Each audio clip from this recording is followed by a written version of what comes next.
To me, the war started in February 2013. I was then a coordinator of the Euromaidan SOS initiative that was a response to the brutal crackdown on the peaceful student demonstration. We got several thousand people together all over the country. We were working essentially on no sleep, and that's when over these months of protests we had hundreds of people go through us who had been beaten, arrested, tortured, or accused in fabricated cases, criminal cases.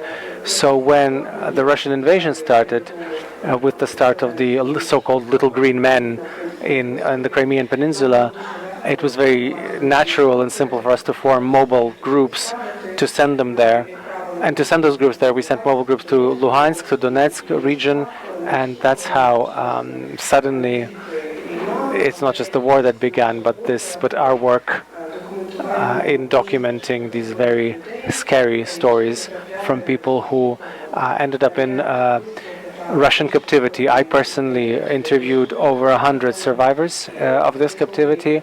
These are stories about beatings, rape, about them being put in wooden boxes, about their limbs being cut off, about current being sent through their genitals, electric current, all of the things that have been going on for these 8 years. And when February 24th, 2022 came, all this evil multiplied and expanded all over the country. And I started asking myself, who are we doing this for?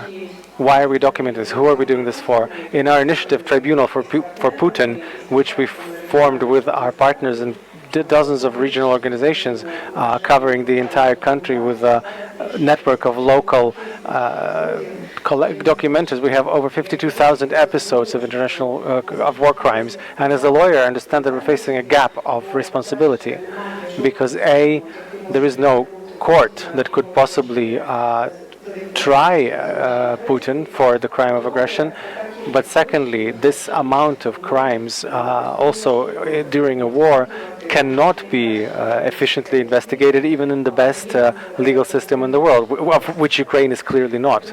So it's no surprise that since the start of the full-scale invasion that our team faced an additional task or goal. We don't want to document all these crimes purely for national archives.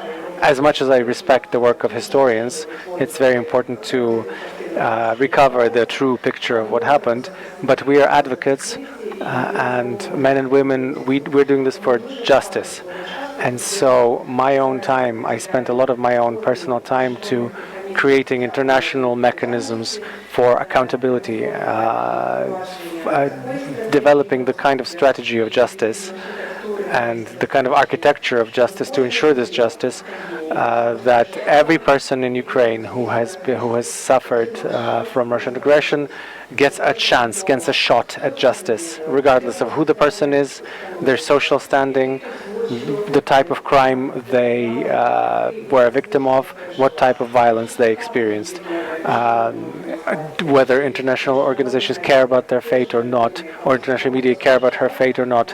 Every survivor, every affected person has to get a shot at justice, because if we say that every life matters, then we have to turn it into our practice. And we in Victoria were working towards that. She was a powerful international voice, bringing together these two. In her personality, she brought together these two strands of writer and documentarian. Like nobody else, she could find the words, the apt words to explain the horror that millions of people in Ukraine were going through, and our thirst for justice.